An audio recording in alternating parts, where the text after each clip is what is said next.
Ini teknologi orang Aceh. Ini buatan orang Aceh. Orang Aceh baru sanggup begini buat teknologinya.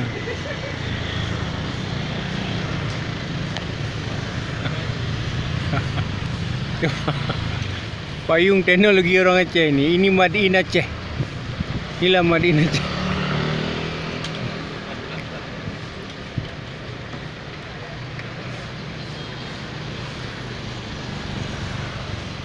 Orang Amerika sama Jepang nggak sanggup buat begini.